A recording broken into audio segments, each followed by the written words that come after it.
CM വലിയുല്ലാഹി ചുരത്തിന് മുകളിലുള്ള ഒരു മലമുകളിൽ പാറന്റെ അടിയിൽ ഒറ്റയ്ക്കിരുന്ന് ഇബാദത്ത് ചെയ്തിരുന്ന സ്ഥലമാണിത്. ഇവിടെ നിന്ന് ഇങ്ങനെ നേരെ നോക്കിയാൽ മർക്കസ് നോളജ് സിറ്റി കാണാൻ പറ്റും. ഇതുണ്ടോ, മർക്കസിന്റെ പള്ളിയാണ് കാണുന്നത്. ഇവിടെ ഗുഹയുടെ കവാടം നേരെ നോക്കിയാൽ മർക്കസിന്റെ ജാമിയൽ ഫുത്തൂബ് പള്ളി. ഇനി ഈ ഗുഹ നിൽക്കുന്ന പാറയുടെ മുകളിലേക്ക് ഈ സൈഡിലൂടെ ചെല്ലാൻ പറ്റും. ഇനി പാറയുടെ മുകളിൽ നിന്നുള്ള കാഴ്ച ഒന്ന് നോക്കട്ടോ. ഇവിടെ ഒരു പള്ളി ഉണ്ട്, ഇതാണ് ആ പാറ. ഈ പാറന്റെ അടിയിലാണ് നമ്മൾ നേരത്തെ കണ്ട ഗുഹ.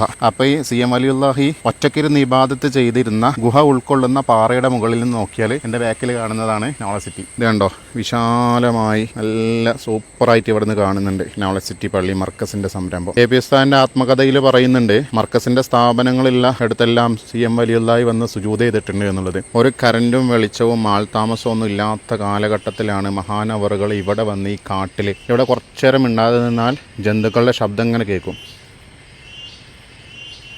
അങ്ങനെയുള്ള കൊടുങ്കാട്ടിൽ വന്ന് ഇബാദത്ത് ചെയ്ത് അള്ളാഹുവിലേക്ക് അടുത്തത്. ലോകത്തിന്റെ ഏത് ഭാഗത്ത് പോയാലും അള്ളാഹുവിന്റെ ഔലിയാക്കൾ ഇങ്ങനെ ഖൽവത്തിലിരിക്കുന്നത് പതിവുള്ള കാര്യമാണ്. അത് കേരളത്തിലോ ഇന്ത്യയിലോ മാത്രമല്ല, ഏത് ഭാഗത്തുള്ള ഔലിയാക്കളും ഒറ്റയ്ക്കിരുന്ന് അള്ളാഹുവിനോട് ഇബാദത്ത് ചെയ്യാൻ മല കയറലും കാട് കണ്ടെത്തലും അവിടെ താമസിക്കലും അവിടെ തന്നെ മരിക്കലൊക്കെ സാധാരണഗതിയിലുള്ള സംഗതിയാണ്. ശരിയായ ഔലിയാക്കൾ എനിക്ക് കറാമത്തുണ്ട് എന്ന് പറഞ്ഞ് ജനങ്ങളിലേക്ക് ഇറങ്ങില്ല.